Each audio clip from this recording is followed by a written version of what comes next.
office is still a work in progress. Yet, the current state of the office is pleasantly unrecognizable as compared to what it was when I was sworn in as a special prosecutor on 5 August 2021. From a drab 3-bedroom house, we moved the office here in September 2021, and we have been fitting it up and retrofitting it for purpose, inch by inch. Then again, from a situation of a single person on the payroll of the office, when I assumed this position, I am proud to announce that the office now has its full establishment staff of 249. This recruitment drive is 4 years behind schedule. However, we are excited that we have our full complement of the foundation staff seated now. We are ready to branch out into the regions, starting from Kumasi, Tamale, and Takoradi, and we will be seeking approval for clearance to hire more personnel.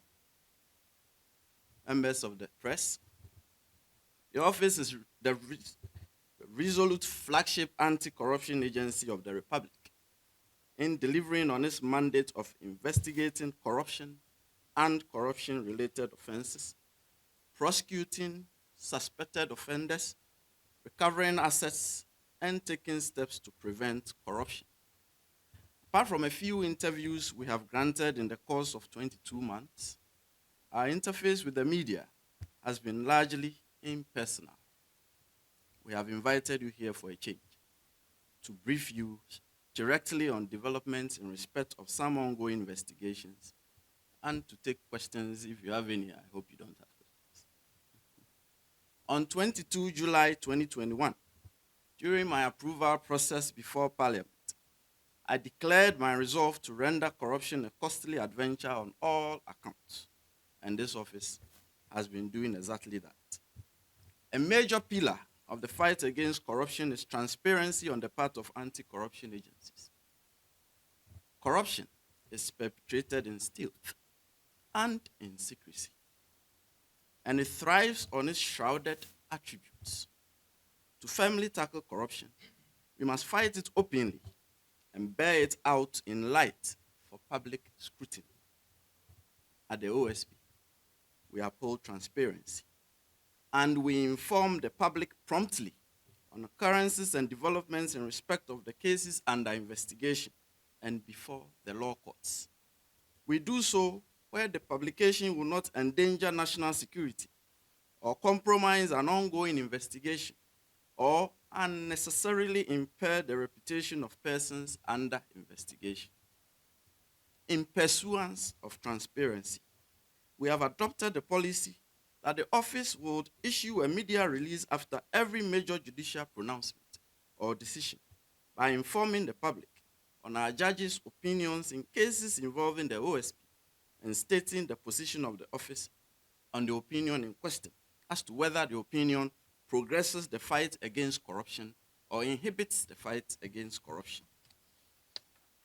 This policy is as novel as the office itself, and much like every aspect and operation of this office, the policy has generated public debate on its propriety or otherwise.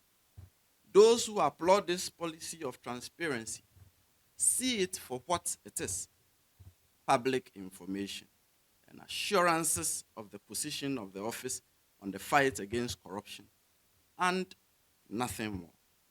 Those who decry it see it as an attack on the judiciary. Indeed, I have had several calls from well-meaning lawyers admonishing me that they have heard talk that our friends who have been elevated to the bench and presiding over cases in court do not take very kindly to criticism, especially of the public calling out variety as we do. And that if the office persists in the media releases, the judges will gang up against the office and throw out all our cases. Mind you, members of the press, collective admonition is from very senior and experienced lawyers who are men and women of the world. Members of the press, my learning of the law for the past 25 years in 3 different jurisdictions. My teaching and training of lawyers and law students for the past 17 years. My 20-year record at the bar all bear testimony that I will be the last person to head and lead an institution to attack the judiciary. It will be absolutely of no good and utility should it be the case that the OSP is set against the judiciary, or that the judiciary is against the OSP. That will surely spell disastrous consequences for this republic, especially in the fight against corruption, to the unending glee of corrupt persons. The OSP will not countenance for a moment such an impression. What we do is a statement of our position on judicial pronouncements in the context of the fight against corruption and whether it benefits the quest against corruption or otherwise. And this is so whether the judicial decision in question is favorable to the OSP or not. And to the well-meaning lawyers who call to admonish me, I always assure them that I do not believe that our judges see themselves as above criticism. Indeed, I vividly recollect when years ago, as a private practitioner, a justice of the Supreme Court softly chastised me in open court that I was not churning out enough published articles in critique of their work, because I was a lecturer at the University of Ghana. The judge added that criticism of judicial pronouncements was essential in guiding judges, and he fondly recollected the regular publications of old in the University of Ghana Law Journal and the Review of Ghana Law.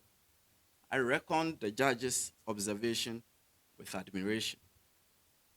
Collectively with the well-meaning lawyers who admonish me, we philosophize and wonder if our judges would do such a thing as gang up against the flagship public anti-corruption agency to scuttle its work for whatever reason.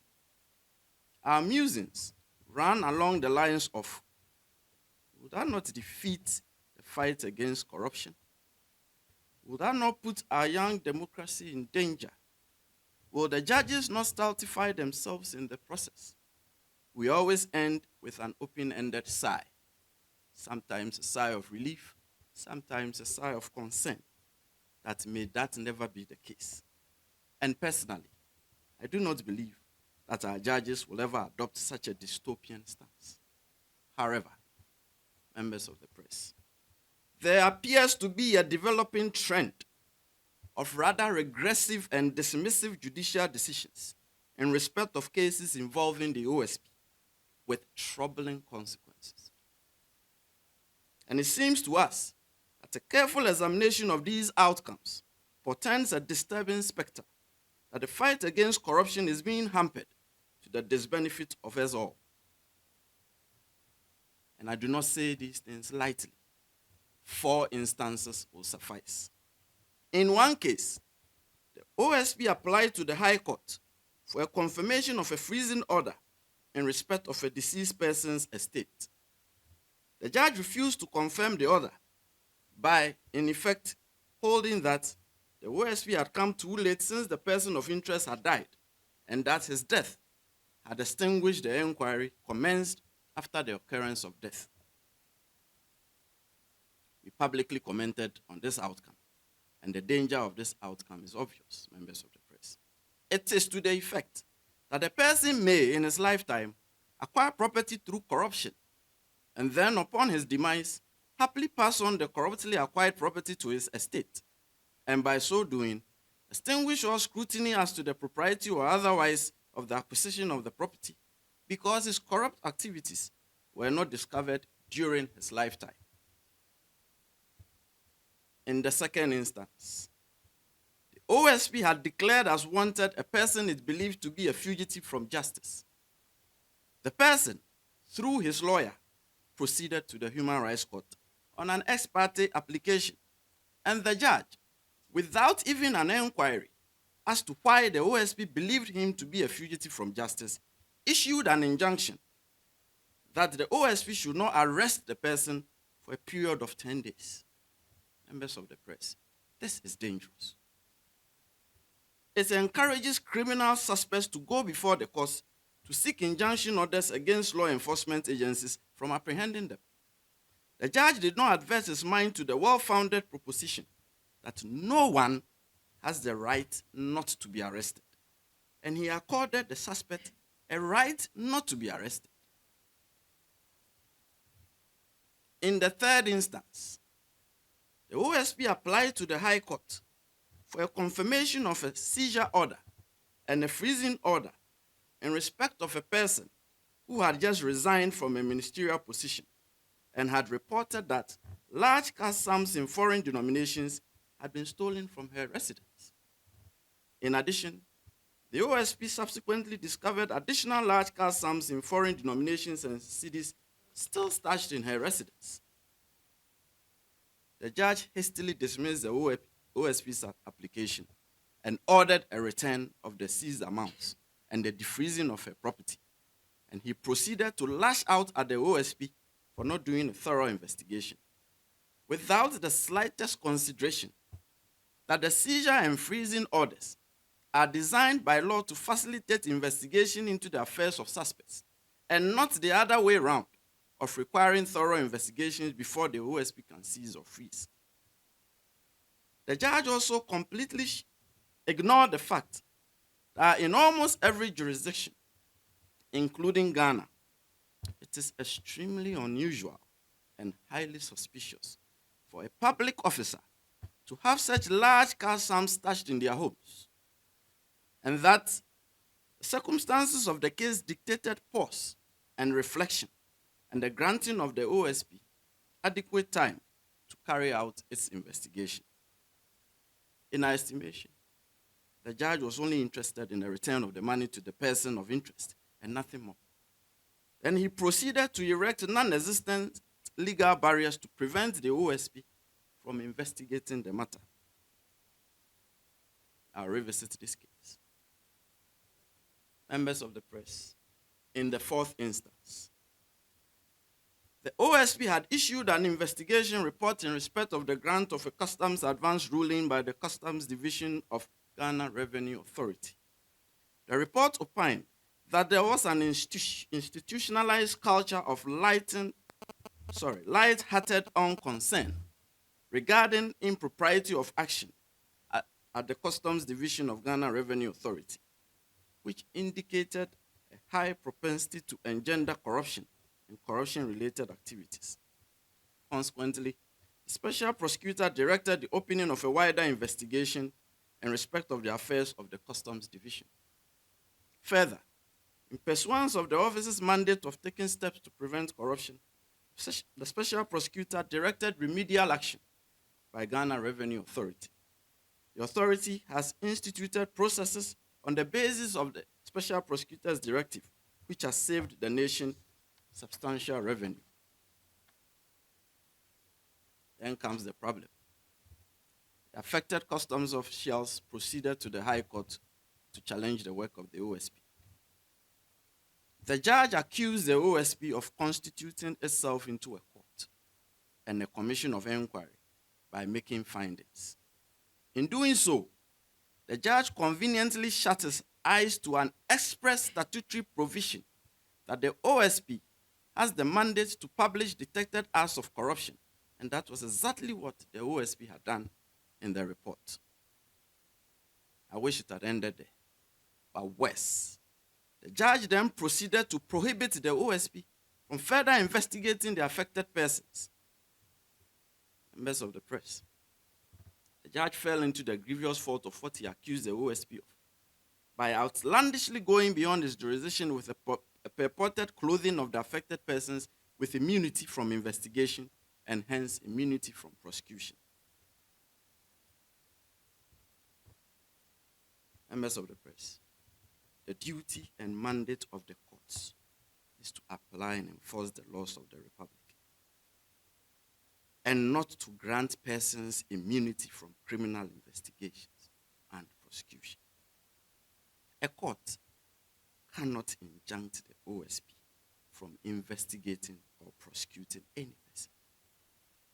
The decision to investigate and prosecute lies with the investigation and prosecution authorities, such as the OSP.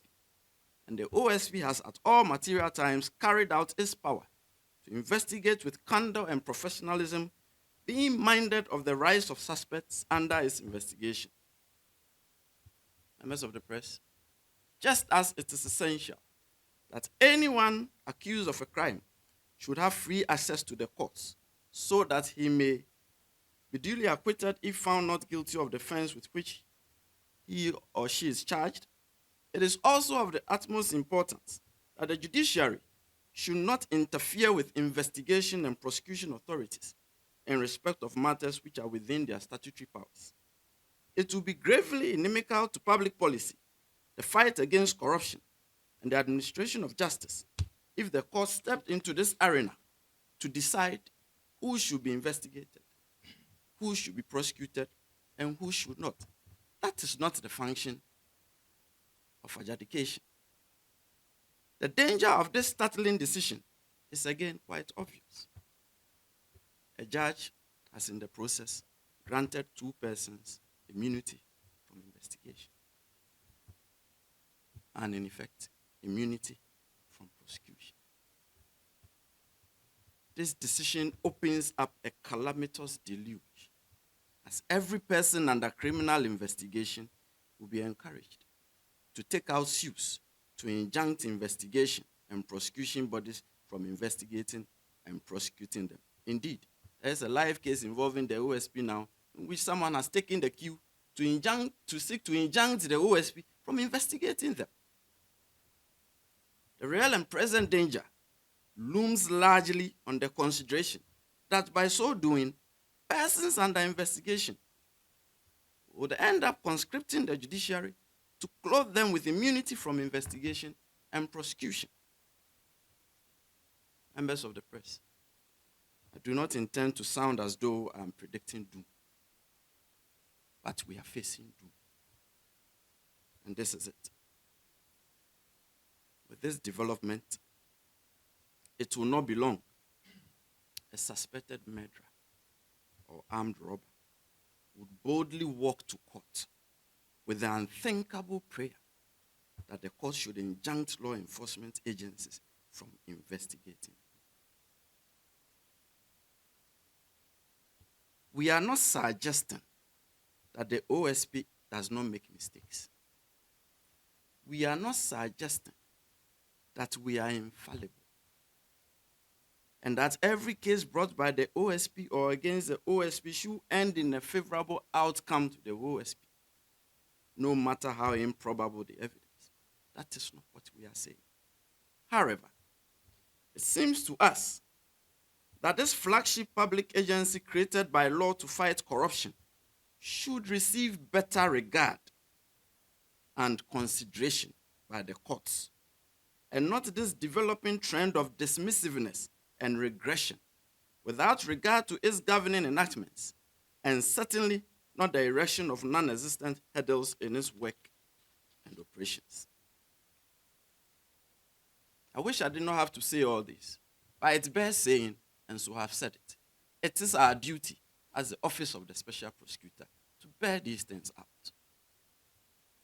Members of the press, I proceed now to announce the commencement of investigation and corruption risk analysis in respect of the following matters.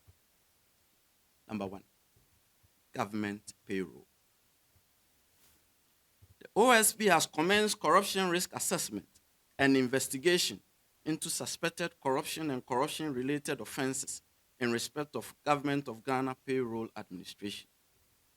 The assessment and investigation are especially aimed at isolating and removing non-existent names, recovering wrongful payments, and the prosecution of persons suspected to be culpable for any offenses. The Controller and Accountant General's Department is actively collaborating with the OSP on this investigation and assessment. Indeed, a joint project team of selected staff of the two institutions has been formed. The investigation and assessment will cover all banks and employees on government payroll. The exercise will be carried out in 2 phases. Phase 1 will cover Ghana Education Service and the health institutions. Phase 2 will then cover all other metropolitan, municipal, district assemblies, ministries, departments, and agencies. Number 2, Tema Oil Refinery. I know some of you went ahead of me because a document that was not supposed to be brought to light was brought to light before my announcement. But hey, you are doing your work as media, so kudos. Tema Oil Refinery. The OSP has commenced analysis of the risk of corruption in respect of the proposed partnership agreement between Tema Oil Refinery and Tema Energy and Processing Limited. The special prosecutor has directed the management of Tema Oil Refinery to immediately suspend the proposed partnership agreement, ongoing negotiations, operations, and all other ancillary activities arising out of and consequent upon the proposed partnership agreement until otherwise advised by the special prosecutor to enable us to timeously conclude the work. Number 3, state lands, stew lands, and other vested lands. The OSP has commenced investigation into the appropriation, sale, and lease of state-owned lands and properties to individuals and corporate bodies since 1993. The investigation covers all lands and properties that fall under the direct stewardship of the Lands Commission, the Ministry of Works and Housing, all other ministries, state housing company, state-owned companies, and other state agencies. The investigation also covers the management of vested lands and all public lands over which the state's ownership or control has been relinquished and the conditions of the release and relinquishment. Cecilia Abinadapa.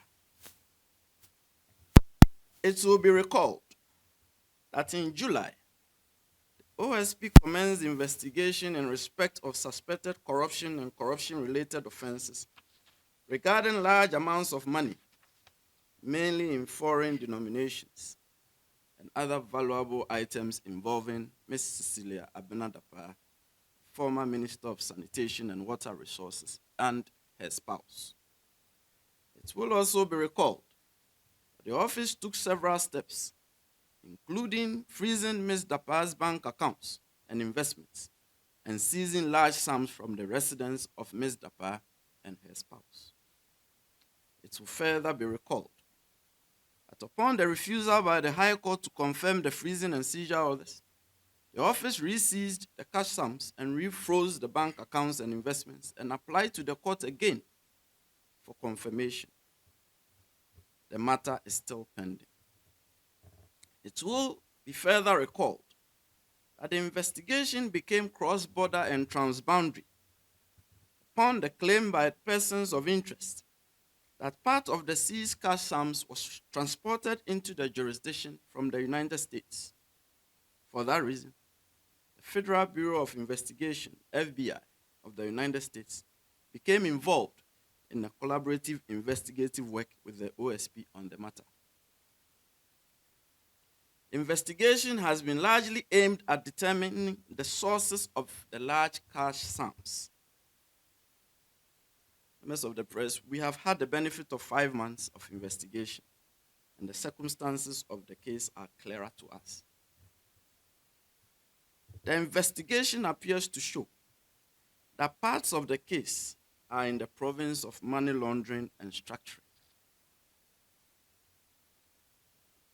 OSP does not have a direct mandate in respect of money laundering. Therefore, the office will be inviting in law enforcement agencies that have a direct money laundering mandate for collaborative work in respect of those parts of the case. And as we also await the outcome of the FBI investigation in the United States. Members of the press, almost a year ago, in a radio interview, I posed the question whether we are ready to fight corruption. This question had nothing to do with the preparedness of the OSP. It had everything to do with all of us, every citizen and resident of Ghana. I proceeded to answer the question with an unhappy outcome. It seemed to me then that we were not ready to fight corruption, and I tabled reasons for my conclusion. Chief among them being our collective tendency to largely remain silent, or at best render half-hearted commendation when anti-corruption agencies proceed against persons we dislike, and mercilessly tear to shreds the agencies when they repress corruption in respect of our associates. I do not intend to pontificate. However, I have to say this. We must uphold our institutions and strengthen them, especially our law enforcement agencies. We should not take the relative peace and security we presently enjoy for granted.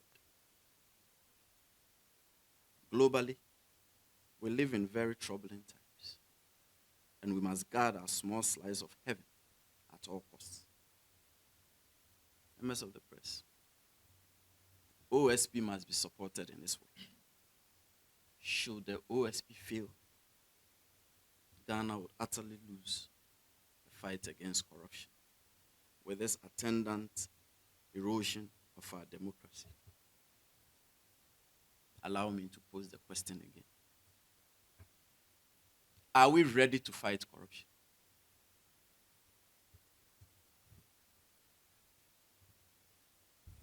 May God bless us all. And God bless God. I hope you don't have any questions, but if you have questions. Thanks for watching. Please like, subscribe, and click on the bell for more updates.